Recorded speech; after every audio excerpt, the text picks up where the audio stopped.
अगले दिन सूर्य उदय होने के बाद दोनों सेनाएं फिर रणभूमि में आ जाती है। राम लक्ष्मण को नागपाश में बांधकर इंद्रजीत का उत्साह और आत्मविश्वास और भी बढ़ चुका था, इसलिए वह मेघों की तरह गरजता हुआ युद्ध भूमि में आता है। राम लक्ष्मण को ललकारते हुए कहता है कि अभी तक नागपाश के घाव भरे नहीं हैं क्या? जो दोनों भाई मेरे सामने आने से डर रहे हैं, आज मैं तुम्हारी उससे भी अधिक दुर्दशा करूंगा। मेघनाद के मुंह से यह ललकार सुनते ही लक्ष्मण भी आवेश में आ जाते हैं और श्री राम से युद्ध में आने की आज्ञा मांगते हैं। श्री राम पिछले दिन के युद्ध में मेघनाद के रणनीति को समझ चुके थे, इसलिए वह लक्ष्मण को सावधान तथा सचेत रहकर युद्ध करने का परामर्श देकर युद्ध में जाने की आज्ञा देते हैं। लक्ष्मण और मेघनाद फिर से आमने सामने आते हैं और दोनों वीर कुमारों में फिर से युद्ध शुरू हो जाता है। दोनों योद्धाओं एक दूसरे पर तीखे बाणों से प्रहार कर रहे थे तथा एक दूसरे को बाण को काट रहे थे। दोनों के बीच लंबे समय तक युद्ध चलता है, लेकिन उसका परिणाम नहीं निकलता। कभी लक्ष्मण जी का पलड़ा भारी होता तो कभी इंद्रजीत का। पूरा दिन युद्ध लड़ते लड़ते संध्या हो जाती है और हमेशा की तरह इंद्रजीत अपने आसुरी विद्या का प्रयोग करके लड़ने लगता है। इंद्रजीत ने अपनी माया से अदृश्य होकर युद्ध करने लगता है। अदृश्य होने के बाद इंद्रजीत लक्ष्मण पर सभी दिशाओं से बाण तीरों की वर्षा करता है, जिससे लक्ष्मण जी विचलित हो जाते हैं। इंद्रजीत द्वारा कपट युद्ध करने के कारण लक्ष्मण जी श्री राम के पास आते हैं और उनसे कहते हैं कि मेघनाद फिर से कपट युद्ध उतर आया है, इसलिए मुझे आज्ञा दीजिए कि मैं ब्रह्मास्त्र का प्रयोग करके इंद्रजीत को समाप्त कर दूं। लेकिन श्री राम जी से निवेदन को न मानकर उन्हें ब्रह्मास्त्र के प्रयोग करने से मना कर देते हैं। श्री राम कहते हैं कि लक्ष्मण, ब्रह्मास्त्र बहुत अधिक विनाशकारी अस्त्र है, इसलिए इसका प्रयोग किसी भी युद्ध में नहीं करना चाहिए, क्योंकि इससे तीनों लोकों में विनाश की ज्वाला भड़क उठेगी। श्री राम के मना करने पर लक्ष्मण वापस रणभूमि में लौट जाते हैं और मेघनाद से युद्ध करने लगते हैं। अदृश्य रूप से इंद्रजीत अलग अलग दिशाओं से लक्ष्मण पर बाण चला रहा था। कभी वह आकाश में जाकर युद्ध करता तो कभी सामने आकर युद्ध करता। उसके कपट युद्ध से लक्ष्मण जी विचलित हो चुके थे। ऐसे में मौका पाकर इंद्रजीत ने अदृश्य होकर आसमान में चला जाता है और घात लगाकर इंद्रजीत वीर घातानी अमोघ शक्ति का प्रयोग लक्ष्मण जी पर करता है। हनुमान जी यह सब देख रहे थे, इसलिए उस शक्ति को रोकने का प्रयास करते हैं, लेकिन असफल हो जाते हैं और इंद्रजीत द्वारा चलाई गई वह अमोघ शक्ति लक्ष्मण के पीठ के नीचे आघात करती है। शक्ति लगते ही लक्ष्मण जी के हाथों से धनुष छूट जाता है और वह मूर्छित होकर भूमि पर गिर पड़ते हैं। लक्ष्मण के मूर्छित होने के बाद इंद्रजीत उनके मूर्छित शरीर को उठाकर ले जाने की कोशिश करता है, लेकिन शेषनाग के अवतार लक्ष्मण जी को वह उठा नहीं पाता। तब हनुमान जी उन्हें दुत्कार कर लक्ष्मण जी को उठाकर वायु मार्ग से युद्ध भूमि से ले आते हैं। लक्ष्मण जी को मूर्छित देखकर श्री राम भी दौड़े दौड़े चले आते हैं और हनुमान जी से पूछते हैं कि ये क्या हुआ। हनुमान जी राम को बताते हैं कि मेघनाद ने छुपकर उन पर एक मायावी शक्ति का प्रयोग किया है, जिससे लक्ष्मण जी मूर्छित हो गए हैं।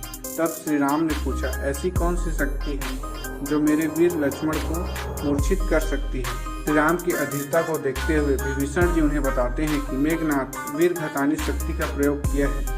यह शक्ति उससे बड़ी तपस्या से प्राप्त की है और इस शक्ति के वार से कोई भी मनुष्य बच नहीं सकता। श्री राम का दुख भरा चेहरा देखकर जामवंत जी ने लक्ष्मण के मूर्छित शरीर की जांच की, जिसके बाद वह बताते हैं कि लक्ष्मण के शरीर में अभी भी कुछ प्राण शेष हैं, लेकिन मेरे पास इसका कोई उपचार नहीं। तब सुग्रीव विभीषण से इसका उपचार बताने के लिए कहते हैं, तो विभीषण जी कहते हैं, अगर किसी चिकित्सक से जांच कराई जाए तो शायद कोई संभावना हो सकती है। सुग्रीव जी कहते हैं, जहां एक ओर लहराता समुद्र और दूसरी ओर शत्रु पक्ष, ऐसे में कोई चिकित्सक कहाँ मिलेगा। लेकिन तभी विभीषण जी बताते हैं कि लंका में एक वैद्यराज सुषेण रहता है, जो कि संभवतः उनकी सहायता कर सकता है, लेकिन उन्हें इस समय लंका से लेकर आना असंभव है। विभीषण की यह बात सुनकर हनुमान जी कहते हैं, असंभव को संभव बनाना हनुमान का काम है। कृपया आप हमें बताइए कि वैद्यनाथ सुषेण का निवास कहाँ है, मैं उन्हें लंका से लेकर आऊँगा। विभीषण के बताने पर हनुमान जी श्री राम से आज्ञा लेकर अति सूक्ष्म रूप धारण करके लंका में प्रवेश करते हैं। वे एक गुप्तचर की भांति वैद्य सुषेण का मकान खोज लेते हैं।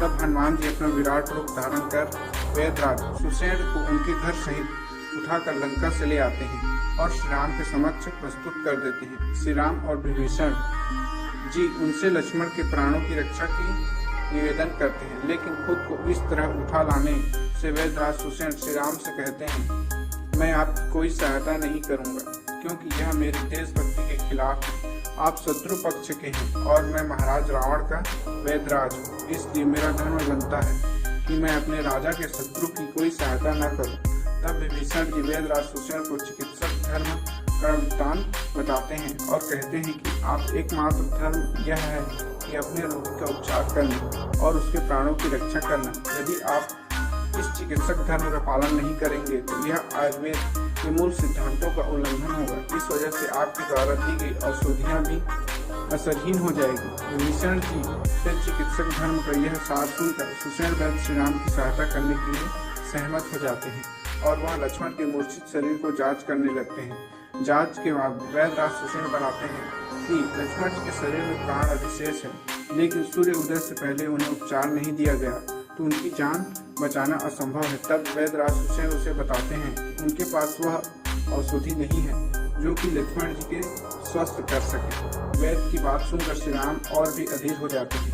उन्हें ऐसे देखकर वैद्यराज सुषेण बोलते हैं, हे रघुनाथ, धीरज रखिए। लक्ष्मण के प्राण बचाने का एकमात्र उपाय है, लेकिन बहुत कठिन है। तब बड़ी अधीरता से हनुमान जी से पूछते हैं, कृपा करके मुझे वह उपाय बताइए, मैं अपने प्राणों को देकर वह उपाय करूंगा। तब वैद्य बताते हैं कि कैलाश पर्वत और हिमालय पर्वत के बीच में एक द्रोणगिरि नामक पर्वत है। उसी पर्वत में एक ऐसा पर्वत है जिस पर कई तरह की गुणकारी औषधियाँ उगती हैं। उन्हीं में से एक संजीवनी बूटी है, जिसे यदि समय पर दिया जाए तो मृत शरीर में प्राण आ सकते हैं। तब वैद्यराज यह भी कहते हैं कि तुम्हें सूर्य उदय से पहले वह संजीवनी बूटी लेकर वापस आना होगा। यदि सूर्य उदय हो गया तो लक्ष्मण के प्राण बचा पाना असंभव हो जाएगा। तब हनुमान जी श्री राम को हौसला मांगते हैं और कहते हैं, धीरज रखिए स्वामी, यदि मैं सूर्योदय से पहले संजीवनी लेकर नहीं आ पाया तो अपना यह मुख आपको कभी नहीं दिखाऊंगा। यह कहकर हनुमान जी संजीवनी बूटी के लिए प्रस्थान करते हैं। थैंक्स फॉर वॉचिंग, सब्सक्राइब करो।